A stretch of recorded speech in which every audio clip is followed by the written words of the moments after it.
बेटी की पसंद वर्सेस खुद की पसंद का दामाद। नहीं रोहित, ये कभी नहीं हो सकता। मेरे माँ पिताजी हमारी शादी के लिए कभी नहीं मानेंगे।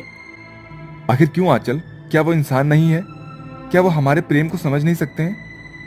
रोहित, तुम शायद समझना नहीं चाहते। ये समाज बहुत ही बेकार है और इसी समाज से जुड़े मेरे पेरेंट्स भी हैं। मेरे घर वाले तुम्हें अपना दामाद कभी भी नहीं स्वीकार करेंगे, क्योंकि तुम एक तो गरीब हो और ऊपर से दूसरी जाति के हो। लेकिन आंचल, फिर भी एक बार मेरे खातिर तुम अपने घर वालों से बात तो करो। मैं तुम्हारे बिना ये जिंदगी नहीं जीना चाहता हूँ। अगर तुम साथ नहीं हो तो ये जीवन मेरे किस काम का? मैं खुद ही अपनी आखिरी सांस का त्याग कर दूंगा। अरे पागल, ये तुम कैसी बातें कर रहे हो? आज के बाद तुम अपनी जुबान पर मरने मारने की बातें कभी मत लाना, वरना मुझसे बुरा कोई नहीं होगा। ठीक है, मैं सही समय देखकर अपने घर वालों से तुम्हारे लिए जरूर बात करूंगी। चलो अब स्माइल कर दो। और इस तरह आंचल और रोहित दोनों एक दूसरे को समझाते हैं। एक दिन जब आंचल कॉलेज से घर जाती है तो उसके घर वाले उससे बात करने के लिए उसे अपने पास बुलाते हैं। अच्छा बेटा, यहाँ आओ। जी माँ। बेटा, हमने तेरे लिए एक रिश्ता देखा है। जरा इस फोटो को देख। इसका नाम धनंजय है और इसका तो सरकारी नौकरी भी है। बहुत ही अमीर परिवार है। माँ, मैं ये शादी नहीं कर सकती। एक बार कम से कम आप मुझसे पूछ तो लेती कि मैं शादी करना भी चाहती हूँ या नहीं। अरे बेटा, इसमें पूछने वाली क्या बात है? अब तुम बड़ी हो गई हो, तुम्हारी शादी करने की उम्र हो गई है। अरे पढ़ाई वढ़ाई तो चलती रहेगी, लेकिन समय पर शादी का हो जाना बहुत जरूरी है। तू ही बता, क्या कमी है इस लड़के में? हाँ दीदी, आप मेरी माने तो आपकी जोड़ी उनके साथ बहुत ही अच्छी लगेगी। काजल, तू जरा अपना मुंह बंद रखेगी? दरअसल माँ पिताजी बात। अरे बेटी, बोलना क्या चाहती है? जरा साफ साफ बोल, क्या बात है? दरअसल माँ, बात ऐसी है कि मैं एक लड़के से प्यार करती हूँ और उसका नाम रोहित है। वो मेरे ही कॉलेज में मेरे साथ पढ़ता है। अच्छा, तो ये बात है। अब जब तूने इसका नाम बता ही दिया है तो तू ये भी बता दे कि वो किसका बेटा है, उसके कुल खानदान क्या है, और वो अमीर तो है ना? माँ, दरअसल बात ऐसी है कि रोहित के पेरेंट्स अब इस दुनिया में नहीं रहे और वो बहुत गरीब है और उसने खुद ही मेहनत करके अपनी पढ़ाई पूरी की है। लेकिन माँ पिताजी, रोहित बहुत ही अच्छा लड़का है। मैं उसके साथ बहुत खुश रहूंगी। बहुत हुआ, बहुत कर लिया तूने अपनी पढ़ाई लिखाई। और जिस लड़के का कोई कुल का पता नहीं है, कोई जात का खानदान का पता नहीं है, वो भला हमारे घर का दामाद कैसे बनेगा? है? हम तो तेरे लिए इतने अमीर घराने का लड़का ढूंढ रहे हैं और तू इस सड़क छाप लड़के से शादी करके उसे घर का दामाद बनाना चाहती है। हाँ चल बेटा, तेरे पिताजी बिल्कुल ठीक कह रहे हैं। माँ, आप ये कैसी बातें कर रहे हैं? क्या पिताजी ठीक बोल रहे हैं? पिताजी, आप किस जमाने में खोए हुए हैं? अरे आपको इस बात से आपत्ति है कि वो किसी और जात का है और थोड़ा गरीब है? पिताजी, उस समय ये जाति ये धर्म कहाँ चले जाते हैं? जब अपने ही जात का लड़का आप लोगों की बेटियों को मारता है, तब आप लोग सवाल क्यों नहीं करते? आंचल के मुंह से ये बात सुनकर भूपेश उसे एक जोरदार थप्पड़ मारता है और उसे कहता है, बहुत तेरी जुबान चल रही है कैंची की तरह सुलोचना। जा और जाकर उसे रूम में बंद कर दे। और हाँ, अब पानी सर के ऊपर जा चुका है। मैं जल्दी से जल्दी इसकी शादी धनंजय से करवाऊंगा और अब हम बिल्कुल भी देरी नहीं लगाएंगे इसकी शादी करने में। भूपेश के इस तरह कहने पर सुलोचना उसे कमरे में बंद कर देती है। वो दिन रात एक कमरे में रोती है, लेकिन उससे कोई मिलने नहीं आता। तभी समय निकालकर आंचल की बहन काजल उसे खाना देने के लिए कमरे में आती है और उससे कहती है, दीदी, आपने ऐसा क्यों किया? आपने माँ पिताजी का दिल दुखाया है। वो जहाँ बोल रहे हैं आप वहाँ शादी कर लो ना, क्या परेशानी है? बहन, तू अभी मेरी बात बिल्कुल भी नहीं समझेगी। अभी तुझे ये घर वाले बहुत अच्छे लग रहे हैं ना, लेकिन यही घर वाले एक दिन तुझे बुरे लगने लगेंगे। मैंने कितना भी, लेकिन तेरे से ज्यादा दुनिया देखी है। अगर तेरे साथ कुछ गलत हो जाए तो ये घर वाले ये कहकर पीछे हट जाएंगे कि बेटी यही तेरी किस्मत में था। अब जो होना था वो तो हो गया। दीदी, आपकी बातें तो मेरे सर के ऊपर से जा रही है। चलिए अब आप सब कुछ छोड़कर इस खाने को खा लीजिए। ऐसा कहकर काजल उसे खाना देकर वहां से चली जाती है। इसके बाद आंचल जैसे तैसे करके एक मोबाइल का इंतजाम करती है और रोहित को यहाँ पर क्या हुआ फोन पर सब कुछ बताती है। तो अब तुम ही बताओ आंचल, हम क्या करें? मैं यहाँ से निकलने का इंतजाम करती हूँ, तुम मुझे सीधे मंदिर पर आकर मिलना। ठीक है, जैसा तुम कहो। इसके बाद आंचल रात का समय देखकर वो सबसे पहले अपने सारे डॉक्यूमेंट्स एक बैग में लेती है और कुछ पैसे और लेकर घर से भाग जाती है। बाहर उसे रोहित मिलता है और अगली सुबह वो दोनों एक दूसरे से मंदिर में जाकर शादी कर लेते हैं। इस बात की खबर जब आंचल के माता पिता को लगती है तो उनके दिल पर बहुत ही गहरा धक्का लगता है और उन्हें ये डर सताने लगता है कि कहीं ये कदम काजल भी ना उठा ले। सुलोचना, हमारी बड़ी बेटी ने तो हमारा नाक कटवा दिया है। अब मैं ये नहीं चाहता हूँ कि हमारी छोटी बेटी भी ऐसा कोई गलत कदम उठा ले। कहीं उसने भी कल को यही बताया कि वो भी किसी लड़के को चाहती है तो हम समाज में कैसे जिंदा रहेंगे। इसलिए मैं उसके लिए एक अच्छा लड़का देखता हूँ। लेकिन भूपेश जी, अभी तो काजल बहुत छोटी है। अरे सुलोचना, वो इतनी भी छोटी नहीं है। तुमने तो उसे गोद का बच्चा समझ रखा है। अरे अभी हमारी बड़ी बेटी ने भी भागकर शादी की है। अभी तो हमें यही नहीं पता कि छोटी बेटी के लिए हमें कोई अच्छा रिश्ता मिलेगा भी या नहीं।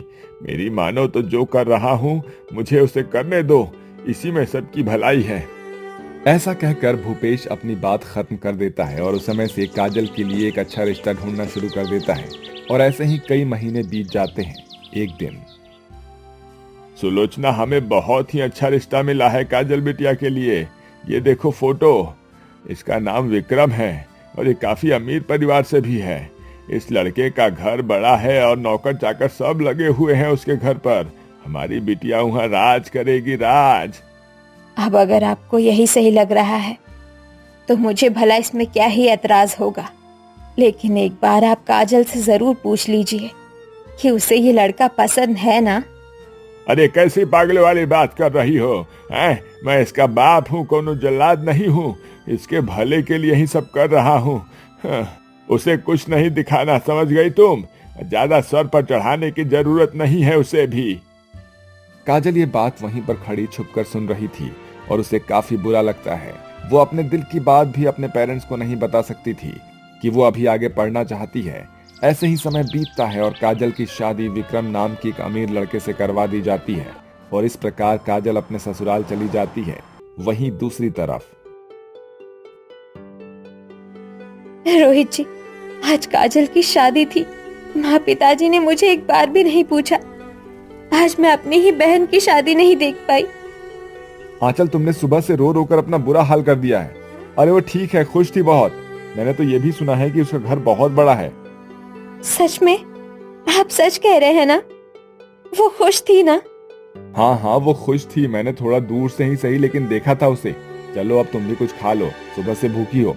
ऐसे ही तुम्हारी तबीयत खराब हो जाएगी। जी। इसके बाद रोहित अपने हाथों से आंचल को खाना खिलाता है। वहीं दूसरी ओर आज काजल की फर्स्ट नाइट होती है, जहां विक्रम शराब पीकर उसके कमरे में आता है। अरे आप आ गए। आपने शराब पी रखी है? हाँ, पी रखी है मैंने। तो तू क्या कर लेगी? बोल, क्या कर लेगी तू? अरे विक्रम जी, आप मुझसे ऐसे क्यों बात कर रहे हैं? मैं आपकी पत्नी हूँ। आप थोड़ी तो इज्जत मुझे दे ही सकते हैं ना। अरे पत्नी है तो क्या तू मेरे सिर पे चढ़ेगी क्या? तेरे बाप ने मेरे से शादी मेरे अमीरी के कारण करवाई है और कुछ नहीं। शादी से पहले तेरे बाप ने इतने सारे वादे किए कि ये देगा वो देगा, लेकिन बेटी ब्याहने के बाद क्या दिया रे? घंटा दिया, घंटा। विक्रम के मुंह से ऐसी बातें सुनकर काजल फूट फूट कर रोने लगती है। विक्रम ये बात बोलकर बिस्तर पर जाकर सो जाता है। वहीं काजल सुहाग के जोड़े में पूरी रात ऐसे ही रोते रहती है। अगली सुबह हो जाती है, जहां काजल नहा धोकर विक्रम के लिए चाय बनाकर लाती है। विक्रम जी, सुबह हो गई है, उठ जाइए और ये लीजिए, मैं आपके लिए चाय लेकर आई हूँ। अरे तुम्हारी हिम्मत कैसी हुई मुझे उठाने की? हाँ, और ये क्या चाय? ये खुद पियो तुम। ऐसा कहकर विक्रम वो गर्म चाय काजल के ऊपर फेंक देता है। माँ। काजल उस चाय की वजह से थोड़ी जल जाती है और उसके ससुराल वाले वहां जाकर उसे संभालते हैं। वो विक्रम को बहुत समझाने की कोशिश करते हैं, लेकिन वो उनकी एक नहीं सुनती। अब तो ये ऐसे ही रोज का हो गया था। विक्रम किसी न किसी बात पर काजल को कभी मारता तो कभी गालियां देता। अब काजल ऐसे ही बंदिश में फंस गई थी, जहां से निकल पाना बड़ा ही मुश्किल था। एक दिन, बेटी, तू खुश तो है ना? नहीं माँ। इसके बाद काजल रोते हुए उसके साथ क्या क्या होता है वो सारी बातें अपनी माँ को बताती है। क्या दामाद जी तेरे साथ ऐसा करते हैं और तूने हमें कभी कुछ क्यों नहीं बताया? माँ, मैं क्या बताती? आज मुझे समझ में आ रहा है कि दीदी ने उस दिन मुझे ऐसा क्यों कहा। दीदी अपनी जगह बिल्कुल सही थी। आप लोगों ने जात बिरादरी और अमीर खानदान के चक्कर में मुझे इस दलदल में झोंक दिया। बेटी, हमें ये बिल्कुल भी नहीं पता था कि विक्रम दामाद जी ऐसे निकलेंगे। अभी काजल अपनी माँ से बात कर ही रही होती है कि तभी वहां पर विक्रम आ जाता है। रुक, तू मेरी बुराई अपने मायके में करेगी हैं? तुझे अभी बताता हूँ मैं, रुक। ऐसा कहकर विक्रम काजल को मारने पीटने लगता है। ये सब जब पूरी बात सुलोचना अपने पति को बताती है तो वो कहता है,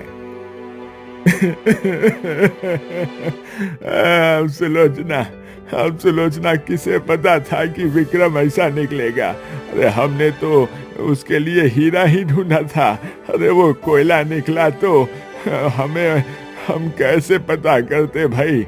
जिसे हमने कोयला समझा था वो तो हीरा निकला। ये सब अपने अपने कर्मों का फल है। दरअसल आंचल के घर से गुजर रहा था तो मैंने देखा कि रोहित उसका बहुत अच्छे से ख्याल रख रहा है। हम सब गलत थे सुलोचना, हम गलत थे। ऐसा कहकर भूपेश और सुलोचना खूब रोते हैं और सब तकदीर के भरोसे छोड़कर नियति का खेल देखते हैं। एक तरफ उनका गरीब और दूसरी जाति का दामाद उनके बड़ी बेटी को खुश रखता है, तो वहीं दूसरी तरफ उनकी छोटी बेटी का दामाद, जो कि उनके ही जाति का होता है, वो अमीर होने के बावजूद भी काजल पर खूब अत्याचार करता है। इसलिए दोस्तों, ये जरूरी नहीं है कि अपनी जात में शादी करवाने पर अपनी बेटी खुश हो, बल्कि बेटियां खुश वहाँ होती हैं जहाँ उनका मन चाहा वर होता है। माँ जी, अब आपको नहीं लगता कि देवर जी की अब हमें शादी करा देनी चाहिए? बहू, तुम्हारी बात तो सही है, लेकिन तुम्हें तो पता ही है कि एक कमरे का घर है और हम एक और मेहमान इस घर में कैसे लेकर आए, तुम ही बताओ। माँ जी, अब हमें आज नहीं तो कल देवर जी की तो शादी करनी ही पड़ेगी ना। आखिर कब तक हम उन्हें ऐसे ही कुआरा रखेंगे? अब उनकी शादी की उम्र हो चली है और एक उम्र में ही शादी हो जाए तो अच्छी लगती है। तेरा भी कहना ठीक है बहू, लेकिन अब तू ही बता कि हम इस हालत में शादी करें तो कैसे करें? चल ठीक है, तू भी ठीक कह रही है। मैं तेरे देवर की शादी का जिम्मा अब तेरे पर ही छोड़ रही हूँ। तुझे अपने लिए जैसी देवरानी लानी है तू वैसी ला। वैसे भी मेरे से ज्यादा तू अपने देवर को अच्छे से जानती है। अगर ऐसी बात है माँ जी, तो मैं बिल्कुल अपने देवर नकुल के लिए एक अच्छी सी लड़की देखूंगी। ठीक है बहू। दरअसल ये कहानी है हेमा की, जो एक कमरे में अपने पूरे परिवार के साथ रहा करती थी। हेमा के पति का निधन सालों पहले हो गया था। इसके बाद वो अपने दोनों बेटे नकुल और श्रवण को पाल पोस कर बड़ा करती है। श्रवण की पत्नी मीरा स्वभाव से बहुत ही अच्छी थी। उसने अपने ससुराल को बहुत ही अच्छे से मानो एक धागे में पिरो कर रखा था और वो एक सवेरे अपने देवर की शादी की बात करने के लिए पंडित जी के पास जाती है। राधे राधे पंडित जी। राधे राधे बिटिया, बोलो कैसी हो और कैसे आना हुआ? पंडित जी, बात कुछ ऐसी है कि मुझे अपने देवर की शादी करवानी है और मुझे उनके लिए एक सर्वगुण संपन्न लड़की की तलाश है, और अब आपसे बेहतर हमें भला कोई और रिश्ता बता सकता है क्या? हाँ बिल्कुल सही मेरी बिटिया, मेरे पास तुम्हारे नकुल देवर के लिए एक बहुत ही अच्छा योग्य लड़का है मेरी नजरों में। ये देखो, ये रही उसकी फोटो, उसका नाम राधा है। उसका स्वभाव बहुत ही शांत है और वो काफी संस्कारी भी है, बिल्कुल तुम्हारी तरह। अगर पंडित जी आप ऐसा कह रहे हैं तो बिल्कुल सही कह रहे होंगे। और वैसे भी आपने बिल्कुल मैचिंग नाम बताया है, राधा। मैं मीरा और वो राधा। अब दोनों देवरानी जेठानी की जोड़ी काफी अच्छी जमेगी, बिल्कुल दो बहनों की तरह। ठीक है पंडित जी, आप रिश्ते की बात आगे बढ़ाइए। ठीक है बिटिया। ऐसा कहने के बाद मीरा वहां से अपने ससुराल आ जाती है और राधा के बारे में अपने ससुराल वालों को बताती है। माँ जी, देवर जी के लिए पंडित जी ने एक बहुत ही योग्य रिश्ता बताया है। लड़की का नाम राधा है। पंडित जी ने बताया कि वो काफी संस्कारी और शांत स्वभाव की है। अगर ऐसी बात है बहू, तो फिर शादी की बात आगे बढ़ाओ। बाकी एक बार फिर भी तुम अपने देवर से इस रिश्ते के बारे में बातचीत कर लेना। ठीक है माँ जी। ऐसे ही शाम को श्रवण और नकुल खेती करके अब अपने घर वापस आते हैं और सभी के खाने के बाद मीरा राधा के बारे में बात करती है। देवर जी, मैंने आपके लिए एक देवरानी देखी है। ये देखिए फोटो, इसका नाम राधा है। आप खुद ही बताइए, क्या आपको ये पसंद है? क्या भाभी, आप भी ये क्या मुझसे पूछ रही हो? अगर आपको और माँ को लड़की पसंद है तो भला मुझसे पूछने की क्या जरूरत है? अच्छा देवर जी, ऐसी बात है, यानी कि शादी के लड्डू तो आपके भी मन में फूट रहे हैं। अरे बस भी करो मीरा, क्यों अब तुम नकुल की टांग खींचने में लगी हो? हैं? तुम्हें तो पता ही है कि तुम्हारा देवर कितना शर्मीला है। अजी वो तो मैं जानती हूँ, लेकिन अब मुझे ये पता चल गया कि देवर जी को भी लड़की पसंद है। यानी अब मैं ये तो गाना गा ही सकती हूँ। लो चली मैं अपने देवर की बारात लेके, लो चली मैं अपने देवर की बारात लेके, लो चली मैं। ना बैंड होगा ना ही बाराती, खुशियों की सौगात लेके, लो चली मैं अपने देवर की बारात लेके, लो चली मैं। अब बस बेकर मीरा बहू, चल अब आकर सो जा, कल सुबह इन्हें खेत पर भी जाना है। जी माँ जी। ऐसे ही सभी सो जाते हैं और अगली सुबह सभी अपने अपने काम पर चले जाते हैं। इसके बाद पंडित मीरा के घर आते हैं और कहते हैं, मीरा बिटिया, मैंने शादी की बात आगे बढ़ाई। लड़की वालों को भी नकुल बहुत पसंद आया, लेकिन वो दान दहेज में कुछ भी ज्यादा नहीं दे पाएंगे क्योंकि वो बहुत ही गरीब हैं। साथ ही मैं तुम्हारे घर की भी स्थिति के बारे में उन्हें पहले से बता चुका हूँ। अरे पंडित जी, आप ये कैसी बातें कर रहे हैं? हमें कोई भी दान दहेज नहीं चाहिए, बस लड़की अच्छी होनी चाहिए। वो अपनी लड़की हमें दे रहे हैं, वही हमारे लिए बहुत बड़ी बात है। बाकी उन्होंने भी हमारी स्थिति को समझा, इसके लिए तो हमें ही उनका आभार प्रकट करना चाहिए। क्या छोड़िए इन बातों को और शादी की तारीख निकलवाइए। हाँ पंडित जी, मेरी बड़ी बहू ने वाकई में बहुत पते की बात बोली है। बस ऐसे ही सर्वगुण संपन्न वाली मेरी छोटी बहू भी हो, बाकी मुझे ऊपर वाले से और कुछ नहीं चाहिए। हाँ जी जजमान, वैसे मैंने शादी की तारीख निकाल दी है। अगले महीने का 15 तारीख सबसे उत्तम है शादी के लिए। मेरा तो ये कहना है कि उसी दिन शादी हो जाए तो सब मंगलमय ही होगा। ठीक है पंडित जी, बस थोड़ा कम समय है, लेकिन फिर भी सब हो जाएगा समय पर। ठीक है, फिर मुझे अब आज्ञा दीजिए, मैं चलता हूँ। नमस्कार, राधे राधे। ऐसा कहकर पंडित जी वहां से चले जाते हैं। ऐसे ही समय बीतता है और अब शादी का दिन भी पास आ जाता है। कुछ समय में नकुल और राधा की शादी हो जाती है और राधा शादी करके अपने ससुराल आ जाती है, जहां उसकी जेठानी मीरा अपनी देवरानी का गृह प्रवेश कराती है। आइए देवरानी जी, आपका बहुत बहुत स्वागत है इस एक कमरे के ससुराल में। हाँ बहू, ये एक कमरे का घर ही अब तेरा ससुराल है, यानी हम गरीबों का रहन बसेरा है। माँ जी, ये घर ही हमारे लिए बहुत है। किसी किसी को तो छत भी नसीब नहीं होता, और हमारे पास तो एक कमरे का ससुराल है, और ये ससुराल मैं अपने लिए किसी सौभाग्य से कम नहीं समझती। वाह बहू, मान गई कि मेरी बड़ी बहू ने वाकई में इस घर में हीरा चुना है, हीरा। जैसे मैंने कहा था, सर्वगुण संपन्न, ठीक तो वैसी ही है, विवेक पूर्ण, धैर्य पूर्वक स्थिति को संभालने वाली।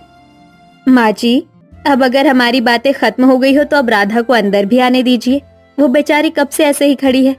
हाँ हाँ बहू, तुम अपना बाया पैर से कलश गिराकर घर के अंदर आ जाओ। जी माँ जी। इसके बाद राधा कलश को गिराकर घर के अंदर आ जाती है। देखिए देवरानी जी, अब आपको तो हमारी स्थिति के बारे में तो पता ही है। अब आज की रात हमें ऐसे ही गुजारना होगा। मैं एक काम करती हूँ, यहाँ पर बीच में एक पर्दा कर देती हूँ। इस पर्दे के इस साइड आप सो जाइए और दूसरे साइड माँ जी और श्रवण जी और मैं सो जाऊंगी। ठीक है भाभी, जैसा आप कहें। ऐसा कहकर मीरा बीच में एक पर्दा कर देती है, जिसके बाद सभी अपने अपने स्थान पर चले जाते हैं। लेकिन इस एक कमरे के ससुराल में कोई भी ठीक प्रकार से सो नहीं पाता। सभी जैसे तैसे करके रात गुजारते हैं और ऐसे ही अगली सुबह हो जाती है, जहाँ आज राधा की पहली रसोई थी। राधा, आज तुम अपनी पहली रसोई में क्या बना रही हो? जेठानी जी, मैं गाजर का हलवा बना रही हूँ। देखो राधा, मैं बेशक रिश्ते में तुम्हारी जेठानी हूँ, लेकिन मैंने तुम्हें अपनी छोटी बहन माना है, इसलिए तुम मुझे जेठानी जी नहीं बल्कि दीदी कहोगी। ठीक है दीदी, मैं आप सभी के लिए गाजर का हलवा बना रही हूँ। अरे वाह, गाजर का हलवा, ये तो देवर जी को बहुत ही ज्यादा पसंद है। अगर मेरी कोई मदद चाहिए हो तो बताना तुम। ठीक है दीदी। इसके बाद राधा अपने ससुराल वालों के लिए गाजर का हलवा बनाती है और कुछ देर में गाजर का हलवा बनकर तैयार हो जाता है और वो अपने ससुराल वालों को खिलाती है। उसके ससुराल वालों को उसका बनाया हुआ गाजर का हलवा बहुत ही पसंद आता है। ऐसे ही वक्त बीतता है और दोनों देवरानी जेठानी एक दूसरे से काफी ज्यादा घुल मिल जाती हैं। और एक दिन की बात है। राधा, क्या सोच रही हो तुम इतनी देर से? कुछ नहीं दीदी, बस ऐसे ही। अरे राधा, मैं तुम्हारी जेठानी नहीं बल्कि तुम्हारी दीदी हूँ, तुम्हारी सखी सहेली हूँ। तुम मुझसे नहीं बताओगी तो भला और किससे बताओगी? वो दीदी, बात कुछ ऐसी है कि मेरा एक सपना था कि मैं अपना हनीमून पहाड़ों में मनाऊं, लेकिन आपको तो पता ही है कि इस एक कमरे में अभी तक हमने अपनी सुहागरात तक नहीं मनाई। हाँ, वो तो तुम सही कह रही हो, लेकिन फिक्र मत करो तुम, सब कुछ ठीक हो जाएगा। जी दीदी। ऐसे ही समय बीतता है और सभी अपने अपने कामों में लग जाते हैं। एक दिन श्रवण मीरा को एक टिकट लाकर देता है और वो टिकट मीरा राधा को दे देती है। राधा, ये लो मेरी तरफ से एक छोटा सा गिफ्ट। ये क्या है दीदी? ये तुम्हारा और देवर जी का पहाड़ों पर हनीमून पैकेज है। क्या दीदी, इसकी क्या जरूरत थी? दीदी, इसमें तो बहुत सारे पैसे खर्च हो गए होंगे ना? अरे पागल, पैसों की चिंता तू मत कर, मेरे पास कुछ सेविंग थी, बस वही तो लगाया है और ज्यादा कुछ नहीं। दीदी, आप सच में मेरी बहन हो। आपने मेरा सपना पूरा कर दिया, पहाड़ों पर जाने का। आप बेशक इस एक कमरे में रही, अपने सपनों को दबा कर रखा, लेकिन आपने मेरे सपने को दबाने नहीं दिया। थैंक यू दीदी। थैंक यू सो मच भैया भाभी, सच में आप दोनों बहुत ही अच्छे हैं। भगवान जी ऐसे ही कृपा बने रहे मेरे बहू बेटों पर, सब हंसते खेलते रहें। ठीक है, अब तुम जाओ कल। इस तरह से राधा नकुल एक साथ पहाड़ों पर हनीमून मनाने के लिए चले जाते हैं और वहां जाकर वो दोनों खूब एंजॉय करते हैं और अपना हनीमून मनाते हैं।